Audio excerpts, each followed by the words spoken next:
الحمد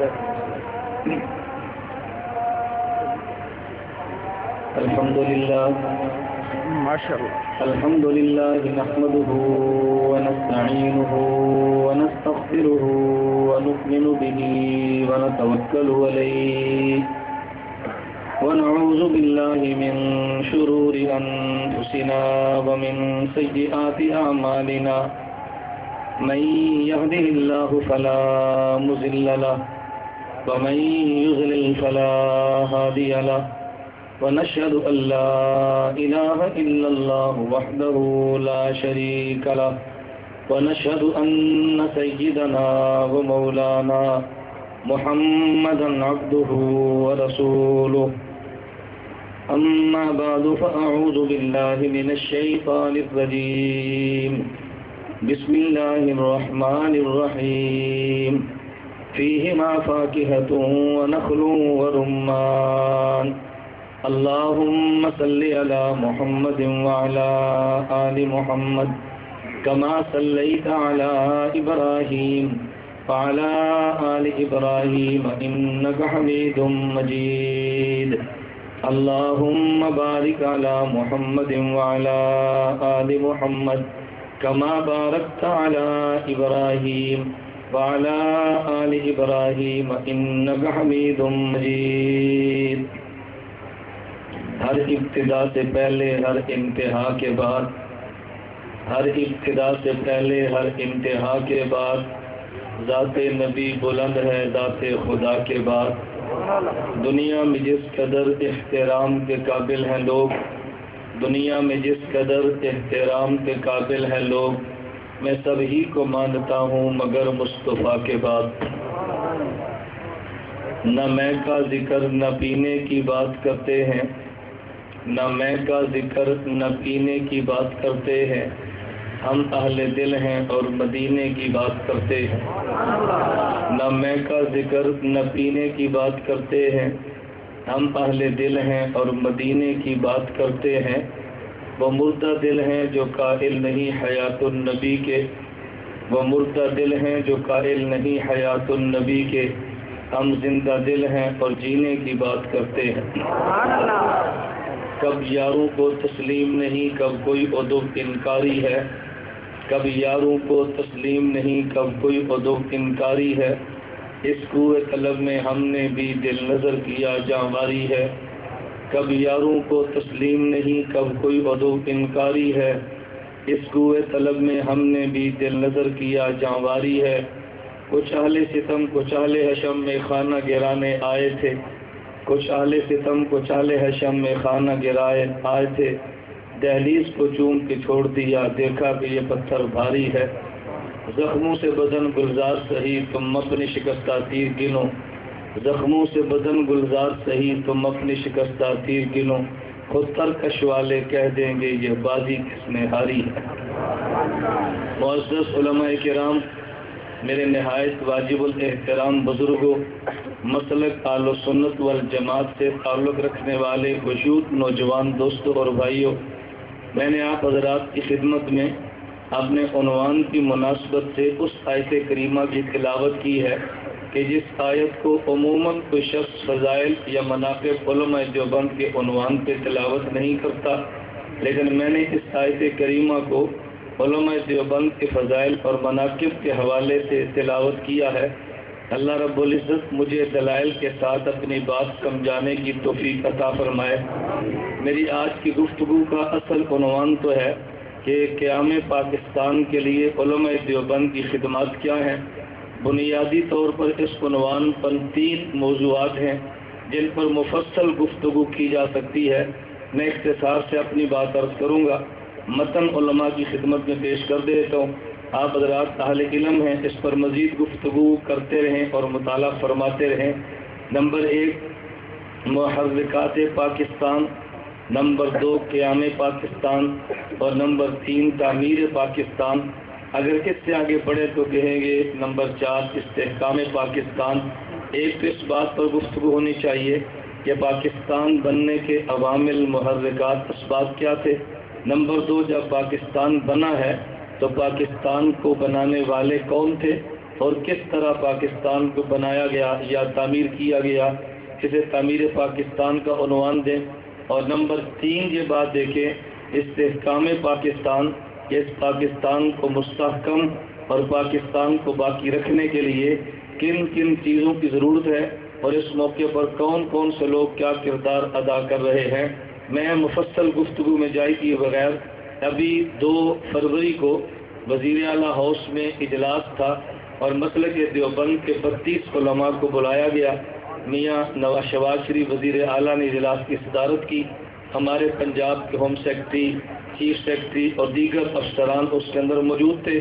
میں اس کو اپنی سعادت سمجھتا ہوں کہ جامعہ اشرفیہ کے نائب محتمم حضرت مولانا فضل الرحیم دامت برکاتہ نے فرمایا، ہم نے آج کے اجلاس کے لیے میاں شہباز شریف صاحب سے گفتگو کرنے کے لیے متکلم دیوبند کی طرف سے آپ کو طے کیا ہے، آپ میاں صاحب سے کھل کر گفتگو کریں۔ وہ سونے والی ساری گفتگو کا تذکرہ ضروری بھی نہیں ہے اور مناسب بھی نہیں ہے۔ میں اس پوری تبصرے کو، پوری گفتگو کو ایک طرف کہتے ہوئے بنیادی بات کہتا ہوں۔ میں نے اس وقت بھی میاں صاحب کی خدمت میں عرض کیا تھا، ہم مسلک دیوبند سے تعلق رکھتے ہیں اور ہمیں درسگاہوں میں 2 بنیادی سبق دیے جاتے ہیں۔ نمبر 1 عقیدہ اور مسلک کے معاملے پہ ہم کسی حالت میں بھی کمپرومائز کرنے کے لیے تیار نہیں۔ نمبر 2 ہمارا علمی اور دینی کام ہے اور تمہارے ذمہ ملک کے انتظامی کام ہے۔ دینی امور میں مداخلت کرنے کی بجائے تم ہم سے پوچھو، انتظامی امور میں مداخلت کرنے کے بجائے ہم تم سے پوچھیں، اس سے پنجاب کا نظام چلتا رہے گا۔ یہ وہ 2 لفظی رائے تھی کہ جس میں ہمارے وزیر اعلیٰ صاحب ماننے پر تیار ہوئے۔ انہوں نے کہا میں ان دونوں باتوں کی تائید کرتا ہوں، ہمارے پاس علم اور دین نہیں ہے، انتظامی امور تمہارے پاس نہیں، اس کی قیادت ہمارے پاس ہے۔ میں نے کہا انتظامی امور تم سنبھال لیں اور شرعی اور دینی امور ہم سنبھال لیتے ہیں، دونوں مل کر کام کریں گے تو ملک میں خصوصاً پنجاب میں نہ فرقہ واریت ہوگی اور نہ ہی پنجاب میں علماء کو تم سے اور تمہیں علماء سے گلہ ہوگا۔ خیر میں گزارش کر رہا تھا، ہر عنوان پہ ہم نے بحمد اللہ تعالی جب ضرورت پیش آئی تو علماء دیوبند نے حق ادا کیا ہے۔ میں آج کی مجلس میں آپ کی خدمت میں اگر سارے محرکات پاکستان کا تذکرہ کروں تو بات بہت لمبی ہوگی، میں بڑے اختصار سے بات کرتا ہوں۔ اللہ رب العزت مجھے بات سمجھانے کی توفیق عطا فرمائے۔ 1000 سال تک بلا شرکت غیر ہندوستان پر اسلامی حکومت رہی ہے، اس کا دنیا کی کافر تاریخی انکار نہیں کر سکتی، لیکن جب مسلسل ہندوستان میں خارجی اور داخلی حالات ایسے پیدا کر دیے گئے کہ مسلمان کی حکومت کو ختم کر دیا جائے، خلافت کے وجود کو مٹا دیا جائے، کیونکہ دشمن سمجھتا ہے اگر مسلمانوں میں خلافت رہی اور جس درجے کی بھی رہی مسلمان کو مٹانا بہت مشکل ہے۔ اس کے لیے میں تفصیل میں جائے بغیر صرف ایک واقعہ عرض کرتا ہوں۔ کہتے ہیں ایک مرتبہ کورٹ مارشل کے لیے انگریز کا ایک میجر تھا، وہ جیل میں گیا اور تاریخ پاکستان کا کردار ادا کرنے والے، میں ذرا پہلے کی تاریخ کی بات کرتا ہوں جب پاکستان کا کوئی نام لینے کے لیے تیار بھی نہیں تھا، اس دور کی بات، ایک عالم جیل میں تھے، اس عالم نے پوچھا اس انگریز کے اس میجر سے جو کورٹ مارشل کے لیے جیل میں گیا ہوا تھا کہ تمہیں مسلمانوں سے بنیادی خوف کیا ہے؟ کیا تم بتا سکتے ہو ان کے نماز سے، ان کے روزے سے، ان کے دین سے تمہیں تکلیف کیا ہے؟ اس انگریز میجر نے کہا میں دیانتداری کے ساتھ یہ بات کہتا ہوں، ہمیں سب سے زیادہ مسلمانوں کے 2 امور سے ڈر لگتا ہے۔ نمبر 1 جیسی کیسی ہو خلافت، نمبر 2 جیسا کیسا ہو جہاد۔ یہ 2 چیزیں اگر ان میں موجود رہی تو دنیا بھر کے مسلمان کو زیر کرنا مشکل ہے، اس لیے ہم نے زد ان کی جہاد پر بھی لگائی ہے اور زد ان کی خلافت پر بھی لگائی ہے، اور تم علماء وہ ہو کہ جو اس خطے میں جہاد کی بات بھی کرتے ہو اور اس خطے میں خلافت کی بات بھی کرتے ہو۔ یہ 2 چیزیں جن سے ہمیں بہت خوف لگتا ہے، تو جو کہ خلافت جب انہوں نے ختم کی ہے، میں بڑے اختصار سے میں نے گزارش کی بات کر رہا ہوں، پھر ہمارے اکابر اللہ ان کی قبر پہ کروڑوں رحمت نازل فرمائے، ہمارے بر صغیر میں سب سے پہلے تحریک آزادی کے لیے یا اس وقت کے نظام کے مد مقابل جس نے محنت کی ہے اس شخص کا نام امام شاہ ولی اللہ رحمۃ اللہ علیہ ہے۔ فق کل نظام ان نے پیش کیا اور باطل کے خلاف علمی طور پر ٹکرانے کا فیصلہ کیا۔ حضرت کے بیٹے شاہ عبدالعزیز محدث دہلوی رحمۃ اللہ علیہ نے سب سے پہلے دارالحرب اور اس کے ہندوستان کے دارالحرب ہونے کا فتویٰ دیا، اور پھر اس تحریک کو لے کر آگے چلے۔ جیل آئی کاٹی ہے، انگوٹھے کاٹے برداشت کیا ہے، جلا وطن دشمن نے کیا برداشت کیا ہے، ہر تحریک کو برداشت کرتے رہے، لیکن اپنے فتوے پر قائم رہتے ہوئے ان نے جس تحریک کی بنیاد ڈالی تھی اس کو لے کر آگے چلنے والے حضرت سید احمد شہید رحمۃ اللہ علیہ، جو اسی خاندان کے تربیت یافتہ ہے، سید اسماعیل شہید رحمۃ اللہ علیہ، جو اسی خاندان کے فرزند ارجمند ہیں، یہ دونوں وہاں سے مسلح تحریک کو لے کر اٹھے ہیں، اور ان کے سامنے بہت بڑے حالات وہ تھے۔ انگریز کا مسئلہ تو بات کا ہے، ان کے ذہن میں تھا کہ بلوچستان کے مسلمان کو سب سے زیادہ اس وقت نقصان اس دور کے سکھ سے تھا۔ ان نے ان کے خلاف علم جہاد بلند کیا، اور جب سید صاحب کا قافلہ چلتا وہ اس مقام پہ پہنچا جہاں پہ آج دارالعلوم دیوبند بنا ہے، یہ دارالعلوم دیوبند کے وجود سے قبل کی باتیں ہیں۔ سید احمد شہید نے فجر کی نماز پڑھی اسی جگہ پہ، اور فجر کی نماز پڑھنے کے بعد فرمانے لگے کہ جس جگہ پہ آج میں نے فجر کی نماز پڑھی ہے مجھے یہاں سے علوم نبوت کے چشمے پھوٹنے کی خوشبو آ رہی ہے، اور یہ وہ جگہ تھی جہاں پہ دارالعلوم دیوبند بنا ہے۔ سید احمد شہید رحمۃ اللہ علیہ صاحب علم بھی تھے اور صاحب کشف بھی تھے، ظاہری علوم ان کے پاس کم تھے، خدا نے باطنی علوم ان کو بہت عطا فرمائے تھے۔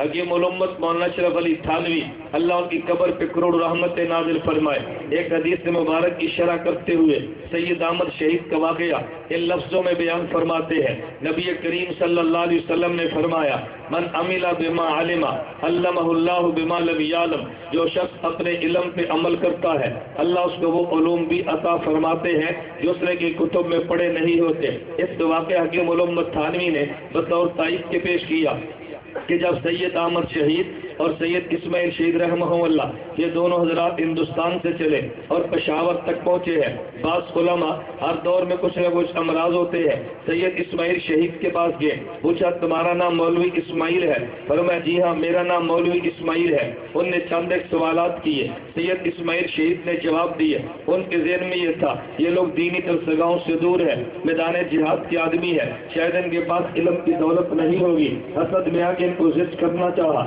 لیکن سید اسماعیل شہید نے جواب دے دیے۔ اب ان کے ذہن میں آیا کہ مولوی اسماعیل تو عالم ہے، چلو سید احمد شہید کے پاس چلو، وہ جو کہ باضابطے کے عالم نہیں ہے تو ممکن ہے ہمارے سوالات کا جواب نہ دے سکے، ان کو ضد کریں گے اور اپنے اندر سے اٹھنے والی حسد کی آگ کو بھڑکانے میں مدد ملے گی، کیونکہ سید احمد شہید آپ کے علم میں ہونا چاہیے، باضابطہ عالم نہیں تھے، شاہ عبدالعزیز محدث دہلوی کے پاس پڑھتے تھے، کافی کا سبق پڑھ رہے تھے، جب کتاب کھول کو دیکھا حروف نظر نہیں آتے، اپنے استاد سے عرض کرنے لگے حد میں کافیہ کھول کے دیکھتا ہوں مجھے الفاظ نظر نہیں آتے، بنائی تو میری ٹھیک ہے لیکن معاملہ کیا ہے؟ شاہ عبدالعزیز محدث دہلوی فرمانے لگے احمد لگتا ہے خدا نے تو اس سے علمی کام نہیں تو اس سے کوئی اور کام لینا ہے، تو کتابوں کو بند کر دے اور جہاد کی تربیت کا آغاز کر دے۔ ان کو کتابوں سے چھڑا کے جہاد پہ لگایا۔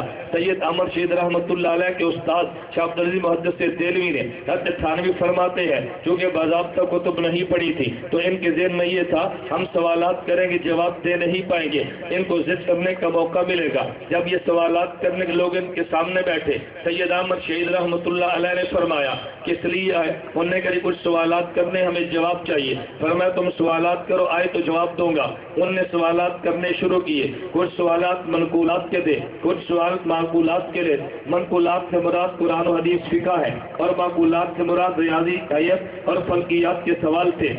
حکیم علومت مولانا تھانوی رحمۃ اللہ علیہ عجیب بات فرماتے ہیں کہ جب وہ لوگ قرآن و حدیث فقہ کا سوال کرتے سید احمد شہید رحمۃ اللہ علیہ اپنے دائیں طرف دیکھتے اور سوال کا جواب دے دیتے، جب ان سے حیات فلکیات اور فلسفہ کا سوال کرتے سید احمد شہید کو بائیں طرف دیکھتے اور جواب دے دیتے، ان کے سوالات کا جواب دیا تو بعد میں علماء نے بعض مریدین نے پوچھا ایسا میں دو باتیں سمجھ نہیں آئی، آپ نے ان سوالات کے جواب دیے جو آپ نے کبھی پڑھے ہی نہیں ہے، بغیر پڑھے ان سوالات کے جواب نہیں دیے جا سکتے۔ نمبر دو، جب آپ قرآن و حدیث فقہ پہ ہونے والے سوال کا جواب دیتے آپ دائیں طرف دیکھتے اور سوال کا جواب دیتے، اور جب فلکیات حیات اور ریاضی کا سوال کا جواب دیتے تو بائیں طرف دیکھتے. یہ دو باتیں سمجھ نہیں آئی. سید احمد شہید فرمانے لگے کہ جب یہ لوگ میری مجلس میں آئے تو میرے دل میں خیال پیدا ہوا یہ سوال پوچھنے کے لیے نہیں آئے, مجھے ذلیل کرنے کے لیے آئے ہیں. تو میں نے دل ہی دل میں خدا سے دعا مانگی, اللہ میں سید زادہ بھی ہو, اے اللہ میں مسافر بھی ہو, اے اللہ میں مجاہد بھی ہو, مجھے آج ذلیل ہونے سے بچا لینا. علم تو میرے پاس ظاہری کتب کا نہیں ہے, یہ مجھے آزمانا چاہتے ہیں, اللہ نے مجھے بچا لینا. جب میں نے دل ہی دل میں دعا مانگی ہے میرے اللہ نے مدد یہ فرمائے. جب قرآن و حدیث فقہ کا سوال کرتے اللہ میری دائیں طرف, حضرت اللہ میری دائیں طرف, اللہ میرے دائیں طرف, امام غزالی کی روح کو حاضر کر دیتے, میں ان سے جواب سن کے انہیں دے دیتا. جب یہ معقولات کا سوال کرتے ابن سینا کی روح کو بائیں طرف حاضر کرتے, میں ان کے سب کے ان کو جواب دے دیتا. خدا نے یوں میری مدد فرمائی ہے. میں بتا رہا تھا بات درمیان میں آئی. یہ سید احمد شہید رحمۃ اللہ علیہ وہ تھے کہ جن نے اس دور میں تاریخ کو چلایا اور لے کر چلتے رہے. اللہ کو منظور ہی اتنا تھا, ان لوگوں نے تاریخ بیداری کو بیداری کی تاریخ چلا دی. جو ان کے بس میں تھا جہاد کیا, لیکن اپنوں کی غداری کی وجہ سے ایک وقت وہ بھی آیا ان کو جام شہادت نوش کرنا پڑا. سید احمد بھی شہید ہو گئے, سید اسماعیل بھی شہید ہو گئے. تو لوگوں نے سمجھا تھا تاریخ بند کر دی گئی ہے, لیکن تاریخوں کا جو تسلسل ہوتا ہے اس میں اونچ اور نیچ تو آتی ہے, لیکن حق کی تاریخیں کبھی دبا نہیں کرتی. یہ تاریخ چلتی رہی ہے. پھر ایک دور وہ بھی آیا جب اسی بر صغیر پہ انگریز نے تسلط قائم کیا. ہندوستان اور پاکستان یہ تو بعد میں الگ ہوئے, دونوں کو ہند کہا جاتا تھا. ہندو نے تسلط اپنا آزما لیا, ہر قسم کے حربے استعمال کیے. ہمارے اکابر علماء نے اس بات پہ مشورہ کیا انگریز کا مقابلہ کیسے کرنا چاہیے. اس بات پہ مشورہ مکمل ہوا ہمیں ان کا مقابلہ یوں کرنا چاہیے کہ جہاد کے ساتھ مقابلہ کریں. اللہ نے ہمیں طاقت عطا فرمائی ہے, ہمیں مسلح جہاد کرنا چاہیے. تھانہ بھون میں اجلاس ہوا, اجلاس کی صدارت کرنے والے سید الطائفہ حاجی امداد اللہ مہاجر مکی رحمۃ اللہ علیہ تھے, اور اجلاس کے شرکا میں مولانا رشید احمد گنگوہی ہے, مولانا قاسم ننوتوی ہے, حافظ عامر شید رحمۃ اللہ علیہ ہے. بات چل پڑی. کسی نے کہا جی انگریز کے خلاف جہاد نہ کرنا, وہ بہت طاقت والا ہے, اگر آپ ان کے مقابلے میں نکلیں گے تو مارے جائیں گے, خودکشی کے مترادف ہوگا. مولانا قاسم ننوتوی فرمانے لگے بھئی تم آج کی طاقت دیکھتے ہو, نبی کی میدان بدر کی طاقت دیکھو, ادھر 1000 کافر مسلح تھا, ادھر 313 خالی تھے. کیا ہمارے پاس اتنی کم طاقت ہے؟ ہم کسی درجے میں مقابلہ تو کر سکتے ہیں. خیر فیصلہ ہو گیا, جہاد شروع کر دیا گیا, لیکن اللہ کو وہاں پہ منظوری یہ تھا ان کی طاقت کم تھی, ادھر طاقت زیادہ تھی. طاقت کا توازن تو برقرار نہ رہ سکا, لیکن جو ان کے بس میں تھا ان نے قربانی دی ہے.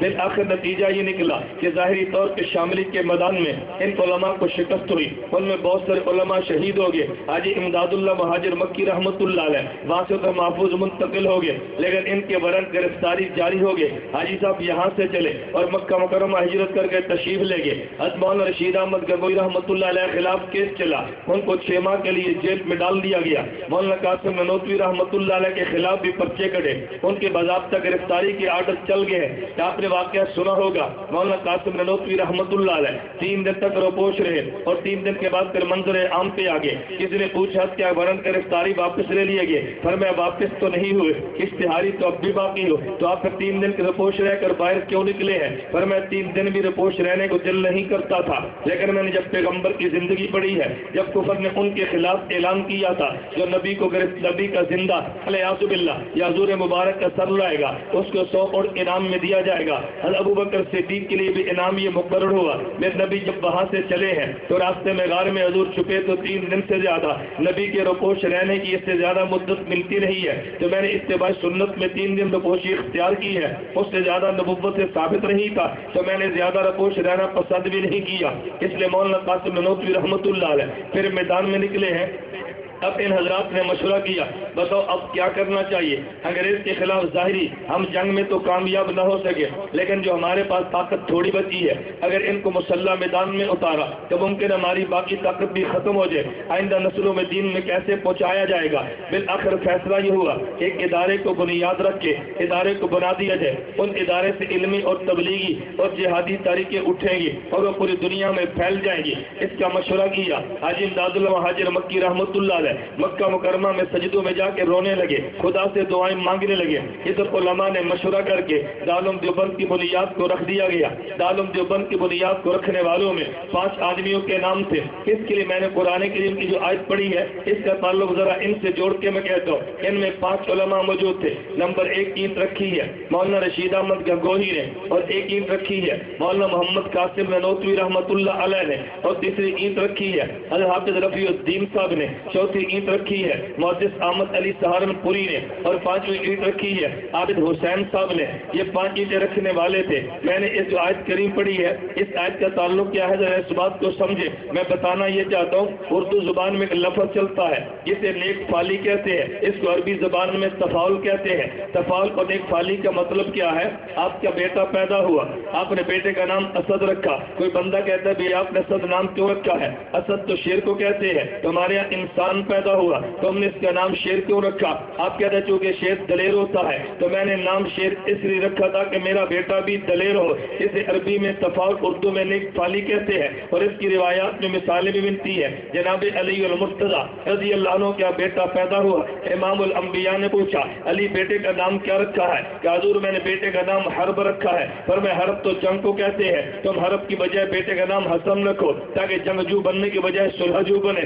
علی حضرت پیغمبر صلی اللہ علیہ وسلم نے تفاعل کے طور پہ نام لکھا، حضرت حسن رضی اللہ تعالیٰ عنہ پھر امت میں لڑائی کروانے کی بجائے صلح کروانے والے بنے ہیں، اسے تفاعل کہتے ہیں۔ تو میں تفاعل کے طور پہ کہتا ہوں دیوبند کی بنیاد رکھنے والے 5 آدمی تھے، ان میں پہلے شخص کا نام رشید احمد گنگوہی ہے۔ میں نے ان کے نام میں رشید کو دیکھا، پھر قرآن کریم میں غور کیا قرآن رشید کسے کہتا ہے تو مجھے واقعہ ملا حضرت لوط علیہ السلام کے اوپر کے پاس قوم تھی، لوط علیہ السلام نے ان کو دعوت دی ہے، لیکن جب لوط علیہ السلام کی قوم اپنے جرائم سے باز نہیں آئی، توجہ رکھنا ایک وقت وہ آیا، میں پورا واقعہ عرض نہیں کرتا، لوط علیہ السلام کی قوم نے ضد کیا، حضرت لوط علیہ السلام نے اپنے علاقے کو چھوڑنے کا فیصلہ کر لیا اور چھوٹے کی جملہ فرمانے لگے علیس منکم رجل الرشید، کیا تم میں کوئی رشید موجود نہیں ہے؟ کیا مطلب؟ رشید اسے کہتے ہیں کہ جو فتنوں کے دروازوں کو بند کرتے۔ لوط علیہ السلام فرمانے لگے کیا تم میں کوئی سمجھدار آدمی نہیں ہے جو آج میری بات کو سمجھ لیتا؟ تو قرآن سے پتا چلتا ہے کہ رشید اسے کہتے ہیں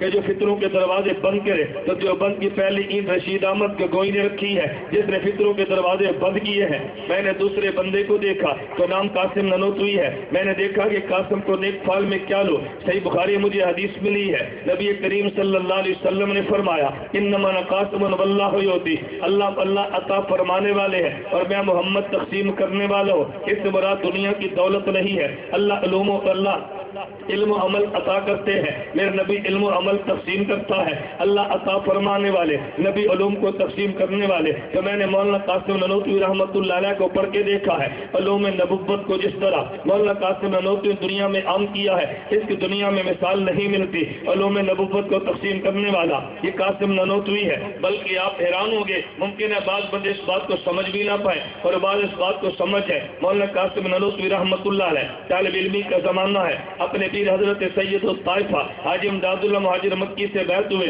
لیکن کبھی خط نہیں لکھتے تھے۔ ان کے شیخ پوچھنے لگے کہ بیٹا قاسم تم خط نہیں لکھتے، تم نے مجھ سے بیعت کی ہے، کبھی حالات تو بتایا کرو۔ مولانا قاسم نانوتوی فرمان عرض کرنے لگے میں نے حالات کیا بتانے ہیں کہ جب میں ذکر کرنے لگتا ہوں تو مجھے یوں لگتا ہے کہ جیسے میرے اوپر کسی نے پتھر کی چٹان رکھ دی ہے، بہت بوجھ محسوس کرتا ہوں۔ میں حالت کیا بتاؤں گا؟ دیکھو آپ اور مجھ جیسا کوئی بندہ ہوتا تو وہ سمجھتا مولانا قاسم نانوتوی جب ذکر کرتے ہیں تو اوپر چٹان پتھر کی آجات محسوس ہوتی ہے، اس کا مطلب یہ کہ دل کا پاک نہیں ہے۔ سید الطائفہ حاجی امداد اللہ مہاجر مکی فرمان لگے، فرمایا کہ تم نے مبارک ہو، یہ حالت تو بڑی مبارک ہے۔ فرمایا کیا مطلب؟ فرمایا پتہ یہ چلتا ہے کہ فیضان نبوت تمہارے قلب پہ آ رہا ہے، اس بات کو سمجھے نہیں ہے۔ فرمایا جب نبی پر وحی آتی تھی تو نبی پہ بوجھ پڑ جاتا تھا، جب حضور پہ وحی آتی، سردیوں کے موسم میں پیغمبر کی پیشانی پہ پسینہ آیا، جب حضور پہ وحی آ جاتی اونٹ پہ سوار ہوتے اونٹ بیٹھ جاتا، پیغمبر پہ وحی آتی حضور کسی کے ران میں سر رکھ کے لیتے ہوتے تو یوں لگتا جیسے ران ٹوٹنے لگی ہے۔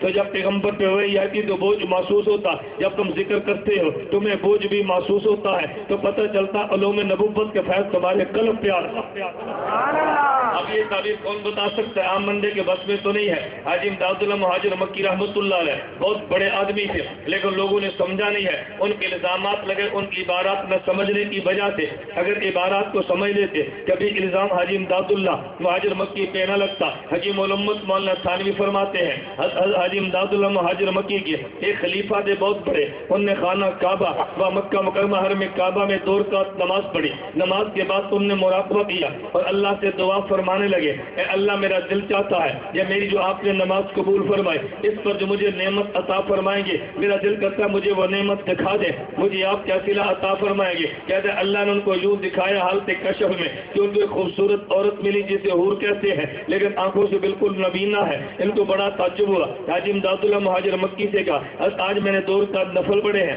اور پھر میں نے خدا سے دعا مانگی ہے، اللہ اس کا جو کچھ اجر ملے گا مجھے دکھا دو۔ تو مجھے یوں دکھایا گیا کہ جیسے مجھے خوبصورت عورت ملی لیکن آنکھوں سے نبینی ہے۔ اب حاجی امداد اللہ مہاجر مکی کا علم دیکھ رہا، علم لدنی۔ حاجی امداد اللہ مہاجر مکی فرمانے لگے کہ تم نے 2 رکعت نماز آنکھیں بند کر کے تو نہیں پڑھی، کہ تم نے 2 رکعت نماز آنکھیں بند کر کے تو نہیں پڑھی۔ کہا جی میں نے 2 رکعت نماز آنکھیں بند کر کے پڑھی ہے، توجہ رکھنا۔ پر میں آنکھیں بند کر کے نماز کیوں پڑھی ہے؟ ان نے کہا جی خیالات بہت آتے تھے، وسوسے بہت آتے تھے، تو میں نے مناسب سمجھا آنکھیں بند کروں تاکہ خیالات نہ آئے۔ جو بندیت کے پیر کا جواب سننا۔ حاجی امداد اللہ مہاجر مکی فرمانے لگے کہ بیٹا کے بات کو سمجھو، وہ نماز جو خیالات والی ہو لیکن سنت کے مطابق ہو، اس نماز سے بہتر ہے کہ جو خیالات والی نہ ہو مگر خلاف سنت ہو۔ وہ نماز جو وساوس والی ہو اور سنت کے مطابق ہو، اس نماز سے بہتر ہے کہ جس میں وسوسے نہ ہو مگر خلاف سنت ہو۔ اس لیے فرمایا میں تو اس کی بات کو نہیں سمجھتا، میں دیوبندیت کی ترجمانی کرتے خدا کی قسم اٹھا کے یہ بات کہتا ہوں، دیوبندیت کا نظریہ ہے کہ بیت الخلاء میں سنت کے مطابق جانا بیت اللہ میں خلاف سنت جانے سے اعلیٰ ہے۔ بیت الخلاء سنت کے مطابق جانا بیت اللہ خلاف سنت جانے سے اعلیٰ ہے۔ اگر آپ بیت الخلاء سنت کے مطابق جاؤ تو اجر ملے گا، اور بیت اللہ میں خلاف سنت جاؤ تو پھر گناہ ملے گا۔ تو یہاں سنت زندہ کرنے پہ اجر ملا، بس سنت کو توڑنے پہ گناہ ملا ہے۔ تم نے دیوبند کو کبھی سنا نہیں ہے تو بندے کو گلا اور شکوہ ہو جانا فطری بات ہے۔ اس لیے میں کبھی ایک جملہ کہا کرتا ہوں کہ تم نے دیوبند کو سنا ہے، تم نے دیوبند کے بارے میں نہیں سنا۔ جب بندہ کسی کو سنتا ہے تو ذہن اور ہوتا ہے، اور جب کسی کے بارے میں سنتا ہے تو ذہن اور ہوتا ہے۔ خیر حاجی امداد اللہ مہاجر مکی رحمۃ اللہ علیہ کے ان تربیت شدہ لوگوں میں سے میں تذکرہ کر رہا تھا۔ تیسرا بندہ جس نے دارالعلوم دیوبند میں اینٹ رکھی ہے اس کا نام احمد علی سہارنپوری ہے۔ میں نے احمد کو قرآن میں دیکھا، حضرت علی کو حدیث میں دیکھا، تو میں نے تفاعلاً یہ بات کہہ دی ہے۔ حضرت عیسیٰ علیہ السلام نے بشارت دی، فرمایا میرے بعد جو نبی آنے والا ہے اس نبی کا نام احمد ہوگا۔ کیا معنی احمد بشارت دینے والے کو کہتے ہیں؟ اس نے علوم نبوت کی بشارت دی ہے۔ آج صحیح بخاری جو تیرے ملک میں ملتی ہے اس پہ حاشیہ محدث احمد علی سہارنپوری کا ہے، اس پہ حاشیہ حضرت محدث احمد علی سہارنپوری کا ہے، اٹھا کے دیکھ لے نہ۔ ان کے نام میں علی دیکھا ہے، میں نے علی کے بارے میں حدیث میں پڑھا تو نبی پاک صلی اللہ علیہ وسلم فرماتے ہیں الکامل ابن عدی میں حدیث موجود ہے، فرمایا انا مدینۃ العلم والی البابھا، مجھے شہر علم کہتے ہیں، علی کو شہر علم کا دروازہ کہتے ہیں۔ تو پتہ یہ چلا میرا نبی مدینہ میں اہل علم ہے، اہل علم کا شہر ہے، لیکن یہ دارالعلوم دیوبند اس اہل علم کا دروازہ ثابت ہوا ہے۔ دارالعلوم دیوبند سے علوم وہ آئے ہیں جو دنیا میں بالکل پھیل گئے ہیں، اس کا کوئی بندہ انکار کر نہیں سکتا۔ دیوبند سے پڑھ کے دیوبند کو گالیاں دینا میں اس کی بات تو نہیں کرتا، لیکن دیوبند کے علمی قد کاٹ کا کون انکار کرنے والا ہے؟ میں کہتا ہوں نمبر 4 اس میں لگانے، اس میں اینٹ رکھنے والے کا نام رفیع الدین ہے۔ رفیع کے بارے میں نے قرآن کریم میں دیکھا، قرآن کے یرفع اللہ الذین آمنوا منکم، کہ جن کو خدا علم اور ایمان دیتا ہے اللہ کے درجات کو بھی بلند کرتا ہے۔ جس کو یہاں سے ایمان و علم ملا ہے وہ دنیا میں بلند و آخرت میں بلند ہوگا۔ ان میں 5 بندے کا نام دیکھا، عابد حسین ملتا ہے، تو میں نے عابد کے بارے میں قرآن کو دیکھا۔ قرآن کہتا ہے یا ایھا النفس المطمئنہ ارجعی الی ربک راضیۃ مرضیہ فادخلی فی عبادی وادخلی جنتی، اگر میری جنت میں جانا ہے تو پہلے میرے بندوں میں آؤ۔ جو بندوں والے عباد الرحمان ہے یہ تجھے جنت کا راستہ دکھا رہے ہیں۔ ان کے نام میں میں نے حسین دیکھا تو دیوبندی ہے، سوال حسینی ہے، یزیدی نہیں ہے۔ جو یزیدی و دیوبند والا نہیں ہے، جو حسینی و دیوبند والا ہے۔ پھر میں نے دیوبند کو دیکھا ہے، اس میں پہلا جو طالب علم آیا اس کا نام بھی محمود ہے، تو پڑھانے کے لیے بیٹھا، اس کا نام بھی محمود ہے۔ میں نے حدیث مبارک کو دیکھا، اللہ کے نبی نے فرمایا کہ تم میرے لیے دعا مانگا کرو، اللہ مجھے قیامت کے مقام محمود عطا فرما دے۔ میں نے حدیث مبارک میں پڑھا نبی کے ہاتھ میں لواء الحمد ہوگا، پیغمبر کے نام لباس پرچم کے نیچے ہوگے، تو دیوبند میں پہلا شاگرد بھی محمود ہے، پہلا استاد بھی محمود ہے۔ نبی کو جو قیامت کے دن مقام ملے گا اس کا نام کوئی مقام محمود ہے۔ پتہ چلا محمود دونوں جو مل کر بات کرتے ہیں، مقام محمود والے پیغمبر کی بات کرتے ہیں۔ پھر میں نے دیکھا کہ دیوبند میں جا پڑھنا شروع کیا، انار کا درخت جس کے نیچے بیٹھ کے پڑھتے ہیں، میں نے اس پہ قرآن کی آیت پڑھی ہے۔ قرآن کہتے فیہ مفاقۃ ونخل برمہ، خدا تمہیں جنت میں انار دے گا، یا بھی انار کا درخت ہے، جن انار جنت کا تحفہ ہے، ادھر انار کے سائے میں علم کا دروازہ کھلا ہے، تو پتہ چلا اس انار کو مانا ہے خدا وہ انار بھی دے گا۔ یہ تو میں خیال تفاعل پہ بات کر رہا تھا کہ دارالعلوم دیوبند والوں نے کام شروع کیا۔ اب دیوبند کی تاریخ کے پہلے استاد مولانا یعقوب ننوتوی، مولانا قاسم ننوتوی ہے۔ مولانا قاسم ننوتوی رحمۃ اللہ علیہ کے شاگردوں میں جو بندے تیار ہوئے ان میں سب سے بڑے شاگرد کا نام شیخ الہند مولانا محمود حسن دیوبندی ہے۔ شیخ الہند مولانا محمود حسن دیوبندی رحمۃ اللہ علیہ نے سب سے بڑا جو کام کیا، امت کو فراد سازی کرتے ہوئے ٹیم عطا فرمائے، شیخ الہند محمود حسن دیوبندی رحمۃ اللہ علیہ۔ میں ان کی کتابوں کا تذکرہ نہیں کرتا، اس سے بات بڑی بڑھ جائے گی، میں صرف اپنے عنوان پہ چلتے ہوئے تمہید کے طور پر یہ باتیں کہہ رہا ہوں۔ میں نے کہا شیخ الہند نے جو شاگرد تیار کیے ان میں اگر شیخ الہند کے تم نے فن حدیث کو دیکھنا ہو، حضرت محدث انور شاہ کشمیری کو دیکھ لو، اگر فن تفسیر کو دیکھنا ہو حضرت مولانا علامہ شبیر احمد عثمانی کو دیکھ لو، اگر شیخ الحدیث کے ذوق سیاست کو دیکھنا ہو مولانا عبید اللہ سندھی کو دیکھ لو، اگر ذوق جہاد کو دیکھنا ہو مولانا حسین احمد مدنی کو دیکھ لو، اگر ان کے ذوق خانقاہ کو دیکھنا ہو حضرت حکیم الامت مولانا شرف علی تھانوی کو دیکھ لو، اگر تم نے ذوق ادب کو دیکھنا ہو مولانا اعزاز علی کو دیکھ لو، اگر تم نے ان کے ذوق تبلیغ کو دیکھنا ہو حضرت مولانا الیاس دہلوی کو دیکھ لو۔ جس شیخ الہند نے شاگرد تیار کی ہے اور پھر یہ شاگرد میدان میں نکلے ہیں اور کن حالات میں نکلے ہیں۔ اب ذرا توجہ رکھنا، آپ تاریخ اٹھا کے دیکھیں، یہ جو شاملی کے میدان میں جنگ لڑی گئی ہے، شاملی کے میدان میں 1857 میں جنگ آزادی لڑی گئی، ان کو دشمن جنگ غدر کہتا ہے، ہم اس کو جنگ غدر نہیں جہاد کہتے ہیں۔ یہ جنگ لڑی گئی، اب مشاورت کے بعد جو مدرسہ بنا، اس مدرسے کو دیکھ لو، 1867 کو مدرسہ بنا ہے، دارالعلوم دیوبند کی بنیاد چلی ہے، یہ آگے کام چلتا رہا۔ پھر ہم نے ہندوستان کے جب ماحول کو پڑھا ہے، ایک کام ہندوؤں نے شروع کیا، انہوں نے یہ پالیسی بنائی ایک جماعت بنا دو، جماعت کا نام نیشنل انڈیا کانگریس رکھا ہے، یہ 1884 میں بنی ہے اور انگریز سے جماعت بنوائی ہے۔ اسے یہ بتایا گیا ہم یہ چاہتے ہیں کہ انگریز کے نظام کو مضبوط کیا جائے، جو تمہاری کمی ہے اس کی تمہیں ہم اطلاع دیں تاکہ تمہارا نظام ٹھیک چلے، یہ جماعت بنا دو۔ انگریز سے جماعت بنائی ہے، اس میں مسلمانوں کو بھی شامل کر لیا گیا اور یہ تاثر دیا گیا کہ ہم بین الاقوامی سطح پہ ایسی جماعت بناتے ہیں جس میں ساری قوموں کا تحفظ دیں گے۔ یہ سلسلہ چلتا رہا، ایک دور وہ بھی آیا کہ سن 1800 کے بعد یہ 1900 کا دور شروع ہوا ہے، ادھر ہمارے یہاں تاریخ کا بالکل رخ بدل گیا۔ ہمارے علماء نے فیصلہ کیا کہ دیکھو یہ جو انگریز نے کام شروع کیا بر صغیر میں تسلط والا، ادھر نیشنل کانگریس نے کام شروع کیا، انگریز کے ساتھ تعاون بھی کیا ہے اور تاثر ان کو پہلے یہ دیا ہم تمہارا کام کرنا چاہتے ہیں۔ جب تھوڑی سی کانگریس کو مضبوط کیا تو پھر انہوں نے آہستہ آہستہ آزادی کی بات کی ہے، علماء نے بھی حمایت کا اعلان کیا، ہم مل کے انگریز کے خلاف ہم جہاد کی بات کرتے ہیں۔ لیکن ہندو نے یہاں پر دو کام کیے، نمبر ایک بہت سارے وہ تھے جو اندرون خانہ انگریز کے رابطے میں رہے، اور ایک طبقہ وہ تھا کہ مسلمانوں میں جو انگریز کے خلاف چل رہے تھے اور کانگریس کا ساتھ بھی دے رہے تھے، انگریز کے خلاف جہاد کرنے کی وجہ سے مخبریاں کر کے گرفتار بھی کراتے رہے، ادھر تاریخ بھی چلتی رہی، علماء قتل عام بھی ہوتا رہا، علماء جیلوں میں جاتے رہے۔ ہندو کانگریس کی پالیسی یہ تھی کہ جب انگریز چلا جائے گا، مسلمانوں کی قیادت ہٹ جائے گی تو نتیجہ یہ نکلے گا پورا ہندوستان ہمارے ہاتھ میں ہوگا، ہم مسلمانوں کا کلا کما بھی کریں گے۔ مسلمانوں پر ظلم کرنے کے لیے جو پالیسیاں ان نے بنائی ہے، میں ان کو ترک کرتے ہوئے بات آگے چلاتا ہوں۔ ادھر ہمارے علماء کے ذہن میں ایک بالکل نیا مسئلہ پیش آ گیا، ان میں سر فہرست نام حکیم الامت مولانا شرف علی تھانوی کا ہے رحمۃ اللہ علیہ۔ مولانا شرف علی تھانوی رحمۃ اللہ علیہ سوچنے لگے ادھر کانگریس بنی ہے، قائد اعظم محمد علی جناح بھی کانگریس میں تھے، لیکن جب انہوں نے محسوس کیا کہ یہ کانگریس مسلمانوں کے لیے مفید نہیں ہے، محمد علی جناح نے بھی کانگریس سے علیحدہ کیا۔ جب یہ علیحدہ ہو گئی تاریخ تاریخ چلانے لگے۔ حکیم الامت مولانا اشرف علی تھانوی نے چند ایک اکابر کو جمع کیا، جن میں سرفرست مولانا شبیر علی اور حضرت شبیر علی تھانوی، مولانا شبیر احمد عثمانی، مولانا ظفر احمد عثمانی ہے۔ فرمایا مجھے یوں لگتا ہے اب دو دڑوں مسلمان بٹ جائیں گے، ایک دڑا وہ ہوگا جو کانگریس کا ساتھ دے گا اور ایک بہت بڑا دڑا ہوگا جو الگ مملکت کے قیام کی بات کرے گا، لیکن مجھے لگتا یوں ہے کہ انشاءاللہ الگ ملک تو بننا ہے۔ حضرت حکیم الامت مولانا اشرف علی تھانوی فرمانے لگے اب میرا دل یہ چاہتا ہے، میں تمہیں ایک رائے دیتا ہوں، ہمیں نمبر ایک تو ایسے الگ ملک کی بات کرنی چاہیے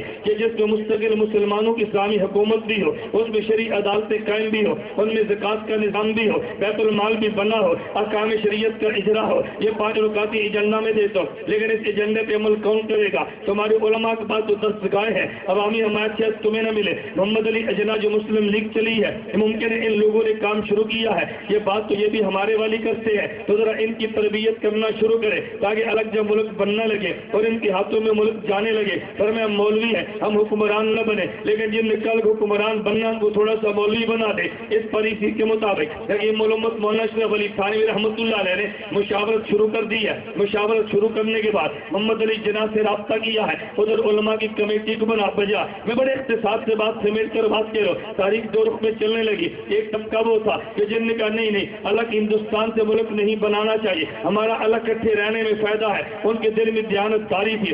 لیکن حکیم الامت مولانا اشرف علی تھانوی کی رائے تھی ہمیں الگ ملک بنانا چاہیے، ہمیں الگ حکومت بنانی چاہیے، الگ مرکز بنے گا، ہم وہاں پہ خلافت کا نظام قائم کر کے آگے بڑھ کے جہاد کی بات بھی کر سکتے ہیں۔ ہندوستان میں ہندو کے ساتھ رہتے ہوئے الگ تشخص ہم برقرار نہیں رکھ سکتے، لہذا یہ محنت شروع ہوگی۔ پھر دارالعلوم دیوبند میں وہ دور آیا کہ دارالعلوم دیوبند کے بارے میں لوگوں نے آج گفتگو تو شروع کر دی ہے، یہ پاکستان بننے لگا تو دیوبند نے ساتھ نہیں دیا تھا۔ میں پہلی بات یہ کہنے لگا آپ لوگوں کا ذہن یہ ہے، ایک بندے نے خواب دیکھی ہے پاکستان کے بارے میں اور دوسرے کاغذ پہ پرکار کے بیٹھ کے نقشے بنائے ہیں اور پاکستان بن گیا ہے، اس دھوکے میں کبھی نہ آنا۔ لوگوں نے عموماً یہ ذہن بنا دیا ہے، علامہ اقبال رحمۃ اللہ علیہ نے خواب دیکھی ہے، اس کا یہ خواب تھا، محمد علی جناح نے پیپر ورک کیا ہے تو پاکستان بنا ہے۔ نہ میرے دوستوں کو کبھی ذہن نہ بنانا، یہ پہلی جنگ جو 1857 میں جنگ آزادی کی لڑی گئی ہے، اس کے بعد جو محنت چلی ہے تو میرے شیخ الہند نے جیل کاٹی ہے، یہ پاکستان بننے کے لیے مرحلہ وار محنت تھی۔ اگر تم نے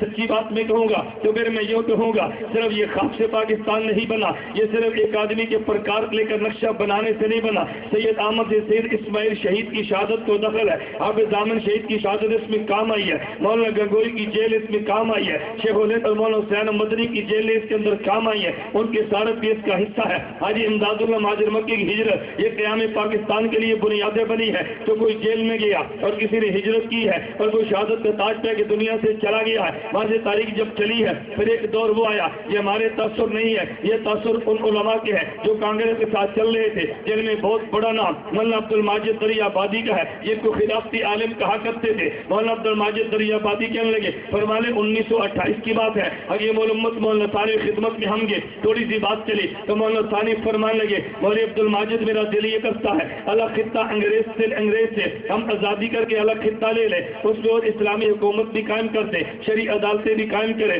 بیت المال بھی قائم کریں، نظام زکوٰۃ بھی نافذ کریں، احکام شریعت کے اجاز شرعی قانون کے مطابق بھی ہو۔ یہ کب کی بات ہے؟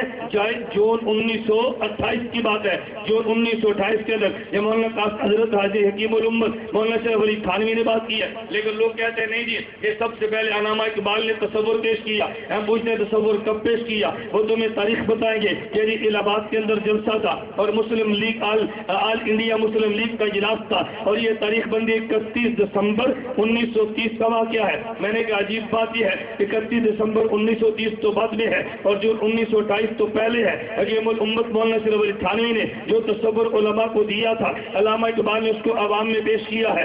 اب یہ تو کہہ سکتے ہیں تصور پاکستان عوام میں اقبال نے پیش کیا، لیکن یہ نہیں کہہ سکتے تصور پاکستان علامہ اقبال نے دیا ہے۔ تصور پاکستان دینے والے کو حکیم الامت مولانا اشرف علی تھانوی کہتے ہیں اور تصور پاکستان عوام میں بیان کرنے والے کو علامہ اقبال مرحوم کہتے ہیں۔ میں کہتا ہوں علامہ اقبال تو میں مانتا ہوں انہوں نے تصور پاکستان عوام کو دیا ہے، حکیم الامت کو تم مانو کہ جنہیں تصور پاکستان علماء اور قیادت کو دیا ہے۔ وہاں پر معاملہ تو یہ تھا، پھر یہی بات 23 مارچ 1940 کو یہ باقاعدہ لاہور میں قرارداد کی صورت میں یہ قرارداد پیش کی گئی اور وہاں پہ یہ ہماری میں نے 5 رکعتی آپ کی خدمت میں حضرت الامت تھانوی کا فارمولہ پیش کیا کی ہے, علامہ اقبال نے اس کو باقاعدہ قرارداد کے طور میں پیش کیا, سب نے اس پہ اتفاق کیا ہے, آج سے محنت چلی ہے, لیکن ابھی تک پاکستان کے نام پہ بات نہیں ہوئی. ابھی یہ چل رہا تھا ہمیں الگ ملک چاہیے جس میں اسلامی نظام ہونا چاہیے, الگ ملک کا تصور دینے والے کا نام حکیم الامت مولانا اشرف علی تھانوی ہے, عوام میں بیان کرنے والے کا نام علامہ محمد اقبال ہے, اور اس محنت کو لے کر عوام میں جانے والے کا نام میں مانتا ہوں قائد اعظم محمد علی جناح ہے.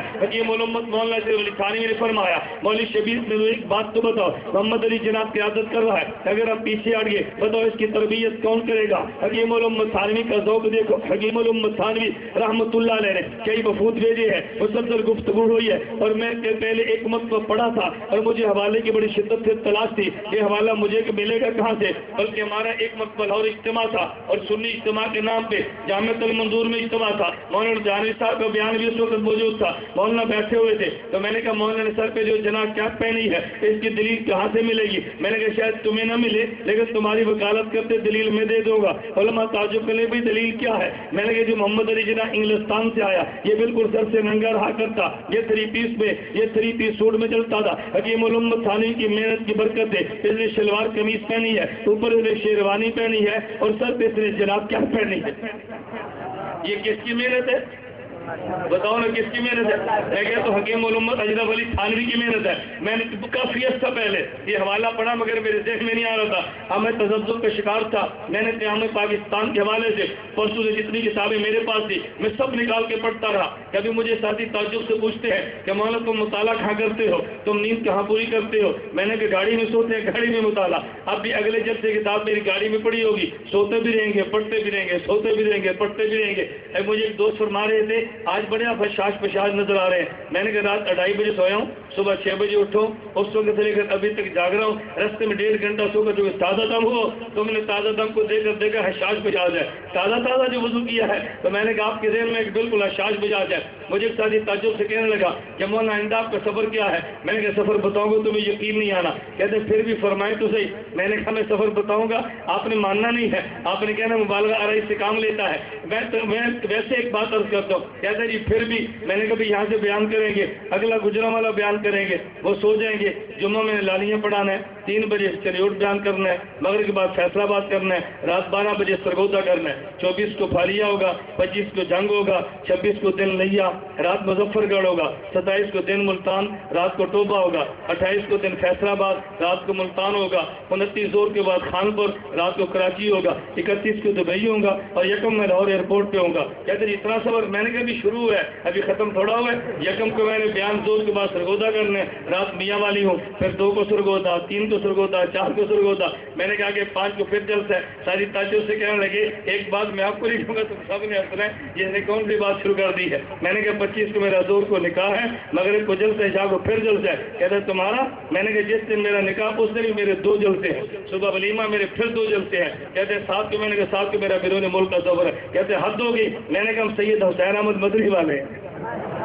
ہم کون ہے؟ سید احمد حسین مدنی والے. میں کبھی مذاق میں ایسی باتیں کرتا ہوں, قوم کی عادت ہے کہ مانتی نہیں, جب بندہ مر جائے نا پھر آپ نے تذکرہ کرنا ہے. میں اس کے خدا کا بے حد شکر ادا کرتا ہوں. اللہ کا میں کتنا شکر ادا کروں. سلسلہ تھانویہ میں اللہ نے مجھے خلافت عطا فرمائی ہے, سلسلہ مدنیہ میں خدا نے مجھے خلافت عطا فرمائی ہے. میں کہتا ہوں ہمارا نظم حکیم الامت تھانوی والا ہے, اور ہماری تحریک حضرت سید احمد حسین احمد مدنی والی ہے. میں نے عابد صاحب سے عرض کیا تھا کسی وجہ سے تاخیر ہوگی, میرا قصور نہیں ہے. میں نے کہا جی آپ نے فرمایا 7:30, دیکھ لیں 7:30 بجے میں آپ کے پاس موجود ہوں. جو وقت دیا میں نے 1 سیکنڈ بھی اس میں تاخیر نہیں کی. یا کچھ نظم میں تاخیر ہو گئی, اس کی مات انہوں نے کر لی ہے. پورے ملک میں بحمداللہ تعالیٰ ہمارے ایک میزبان کو تم بتا نہیں سکتے کہ وہ ایک میزبان کا نام جو یہ کہہ دے کہ مولانا نے وقت دیا تو پھر نہیں آئے, جھوٹے پروپیگنڈے کا میرے پاس کوئی جواب نہیں ہے. یا یہ کہہ دے وقت دیا اور دیر سے آئے, ایسا نہ ہوا. اللہ کو منظور ہو تو انشاءاللہ ایسا بھی نہیں ہوگا.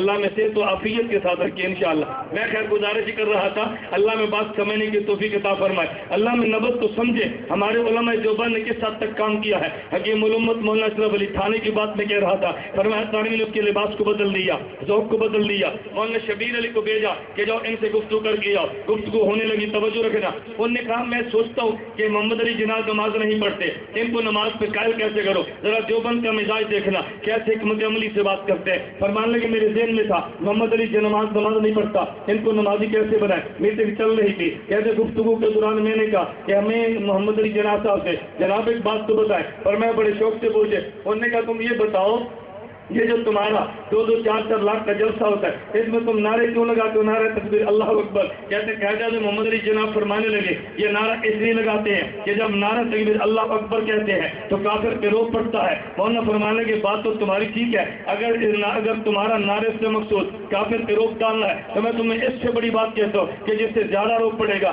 فرمایا وہ کون سا؟ کہتے ہیں جب جلسہ شروع ہو اور نماز کا وقت ہو جائے تو تم لوگوں سے کو نماز پڑھو، جب 2 لاکھ اکٹھے نماز پڑھو گے تو روب زیادہ پڑے گا، 2 لاکھ لوگ اکٹھے ہوں گے تو روب زیادہ پڑے گا۔ محمد علی جناح صاحب فرمانے لگے، انہوں نے کہا مولانا بات تو آپ کی ٹھیک ہے لیکن الجھن یہ ہے اگر اس 2 لاکھ کے مجمع میں نے کسی عالم سے کہا تم نماز پڑھو تو میرے مجمع مختلف فرقے آتے ہیں، ایک فرقے پیچھے دوسرا نماز نہیں پڑھے گا تو یہ چند ٹولیاں پڑ جائیں گی بجائے کفر پہ روک پڑنے کے، یہ تو معاملہ بدل جائے گا۔ محمد علی جناح بہت دین آدمی تھا، انہوں نے کہا تو معاملہ تو بدل جائے گا۔ انہوں نے کہا پھر اور اگر میں نماز پڑھاؤں گا تو میں تو امامت کا حل نہیں ہوں، اس لیے میرے لیے نماز پڑھانی اجتماع عام میں مشکل ہے۔ ادھر بھی مولانا شبیر علی تھانوی حکیم الامت تھانوی کے تربیت یافتہ تھے، وہ فرمانے لگے چلو یہ بات انہوں نے فرمایا میں اگر اس پہ زیادہ بحث کروں گا الجھن پڑ جائے گی، میں نے پہلا پتھر پھینک دیا ہے، دوبارہ پھر بات کرنی تھی۔ میں نے پوچھا مجھے ایک بات فرمائے، چلو مجمع کے لیے آپ کو اشکال نظر آتا ہے لیکن آپ خود اگر نماز اکیلے پڑھے اس میں تو کوئی اعتراض کی بات نہیں ہے نا، پھر تو پھر قبریت نہیں ہوگی، آپ پہ بھی تو نماز فرض ہے۔ انہوں نے کہا مولانا بالکل آپ ٹھیک فرماتے ہیں،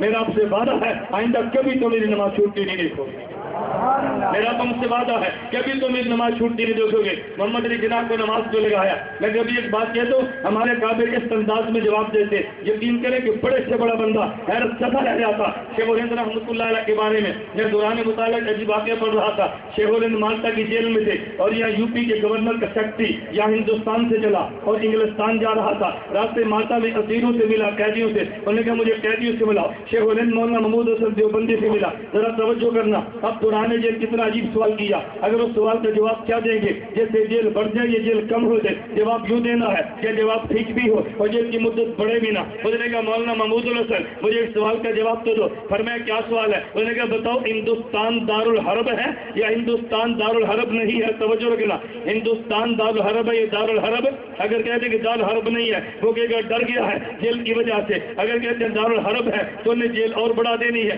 یہ جیل میں اگر اب بھی باز نہیں آتے۔ شیخ الہند نے اتنا پیارا جملہ دیا، پر میں اس مسئلے پہ علماء کی دو رائے ہیں، بعض کہتے ہیں دارالحرب ہے اور بعض کہتے دارالحرب نہیں ہے۔ انہوں نے کہا تم کس کو ترجیح دیتے ہو؟ انہوں نے کہا میں کہتا ہوں دونوں ٹھیک کہتے ہیں، جو کہتے دارالحرب ہے وہ بھی کہتے ہیں ٹھیک، جو کہتے نہیں کہتے ہیں وہ بھی کہتے ہیں ٹھیک۔ انہوں نے کہا دو رائے دونوں کیسے ٹھیک ہو سکتی ہے؟ ایک ٹھیک اور ایک غلط ہوگی۔ پر میں اصل میں دارالحرب کے معنی دو ہے اس لیے دو رائے بنی ہے۔ دارالحرب کا ایک معنی یہ ہے کہ جس میں کافر اتنا مستحکم ہو کہ جو چاہے حکم نافذ کر سکے، ایک دارالحرب کا معنی یہ ہے، اس اعتبار سے دارالحرب بنتا ہے۔ اور ایک دارالحرب کا معنی یہ ہے، ایک دارالحرب کا معنی کہ جس میں آزادی کے ساتھ آدمی شریعت کے احکام پہ عمل نہ کر سکے، یہاں سے وہ آزادی سے عمل کر سکتا ہے، اس اعتبار سے دارالحرب نہیں بنتا۔ ایک تعریف کو دیکھے تو بنتا ہے، ایک کو دیکھے تو نہیں بنتا، تو وہ بھی رائے ہے، یہ بھی رائے ہے، وہ بھی رہے اور یہ بھی رہے ہے۔ وہ وہاں سے واپس منہ اٹھا کے چلا گیا، اس سے جواب نہیں بنا، میں اس کے جواب کیا دوں گا؟ ہمارے علماء خطاب نے عجیب فراست عطا فرمائی تھی۔ میں کبھی ایک جملہ کہتا ہوں اس لیے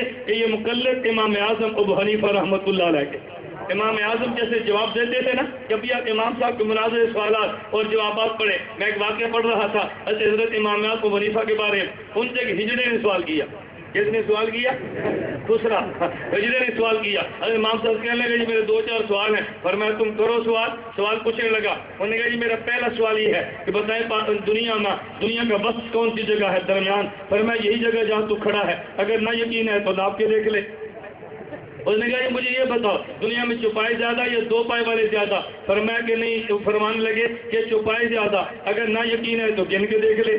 اب وہ گنتا کیسے؟ اس طرح 3-4 سوال کیے، پھر اس نے تنگ آ کر ایک سوال کیا، انہوں نے کہا یہ بتائیں کہ دنیا میں مرد زیادہ یا عورتیں زیادہ؟ مرد زیادہ یا عورتیں؟ فرمایا کہ تو بتا تو کون ہے تاکہ مجھے پتا چلے کہ تجھے کس گنتی میں رکھنا ہے، پھر پتا چلے مرد زیادہ یا عورتیں زیادہ۔ کہا یہ تو مجھے بھی نہیں پتا۔ فرمایا پھر مجھے بھی نہیں پتا، جب تک تیری جنس کا تعین نہیں ہوگا تو میں کیسے بتاؤں گا کون زیادہ ہے؟ تجھے بھی تو کسی گنتی میں لانا ہے۔ خیر میں عرض کر رہا تھا اللہ میں اپنے قابل کو سمجھنے کی توفیق عطا فرمائے۔ میں توجہ رکھنا، میں بات یہ کہہ رہا تھا کہ تصور پاکستان کس نے دیا؟ حکیم الامت مولانا تھانوی نے۔ عوام میں بیان کس نے کیا؟ علامہ اقبال نے۔ اور اس کو دنیا سے منوایا کس نے؟ محمد علی جناح نے۔ تو یہ نہ کہ اس میں علماء دیوبند کا دخل نہیں تھا۔ جب یہ پاکستان بننے لگا، ان میں بہت بڑا مسئلہ ایک خیبر پختونخوا صوبہ سرحد کا تھا، اور بنگلہ دیش میں بہت بڑا مسئلہ صوبہ سرحد کا تھا۔ یہ لوگ مسلمان اکثریت ہونے کے باوجود پاکستان کے ساتھ ملنے کے لیے تیار نہیں تھے۔ محمد علی جناح نے حکیم الامت مولانا تھانوی سے رابطہ کیا۔ مولانا حکیم الامت تھانوی نے علامہ شبیر احمد عثمانی کو، علامہ ظفر احمد عثمانی کو ان سے فرمایا کہ محنت تم نے کرنی ہے۔ علامہ ظفر احمد عثمانی بھی اٹھے، علامہ شبیر احمد عثمانی بھی اٹھے، ادھر خیبر پختونخوا میں محنت کی ہے، ادھر سرحد میں محنت کی ہے۔ یہ دونوں پاکستان کے ساتھ ملے ہیں۔ تو پھر میں دعوے کے ساتھ کہہ دو، آج یہ خیبر پختونخوا پاکستان کا حصہ بنا، یہ محنت حکیم الامت مولانا اشرف علی تھانوی کی ہے۔ آج جو سرحد پاکستان کا حصہ بنا، یہ حکیم الامت مولانا اشرف علی تھانوی کی محنت ہے۔ اس بات کو اچھی طرح علامہ اقبال بھی سمجھتے، محمد علی جناح بھی سمجھتے تھے، اس لیے انہوں نے علماء دیوبند سے تعلق رکھا۔ میں صرف سمجھا یہ رہا تھا کہ پاکستان کا تصور بھی ہم نے دیا، محنت بھی ہم نے کی ہے۔ پھر آپ کو تعجب ہوگا کہ جب پاکستان بننے کے قریب آیا، اس قدر محمد علی جناح علماء دیوبند سے متاثر تھا کہ جب بھی مسئلہ پیش آتا، تھانہ بمن رجوع کرتا، حکیم الامت تھانوی سے رابطہ کرتا، ان کی رائے کو ہمیشہ ترجیح دیا کرتا تھا۔ مجھے ایک بندہ کہنے لگا تم یہ بات کیسے ہو کہ پاکستان کے قیام میں علماء دیوبند کا بڑا دخل ہے؟ میں نے کہا میں نے دلائل کے ساتھ بات کی ہے، میں دلائل کے بغیر تو بات نہیں کرتا۔ اگر تمہیں یقین نہ ہے تو مجھے تو بتا کہ بانی پاکستان کون تھا؟ کہتا محمد علی جناح تھا۔ میں نے کہا محمد علی جناح سے پوچھ لیتے ہیں کہ تمہارے خیال میں پاکستان کے قیام میں کردار کس کا ہے؟ کہتا ہے چلو جی پوچھ لیتے ہیں۔ میں نے تاریخ اٹھا کے دیکھو،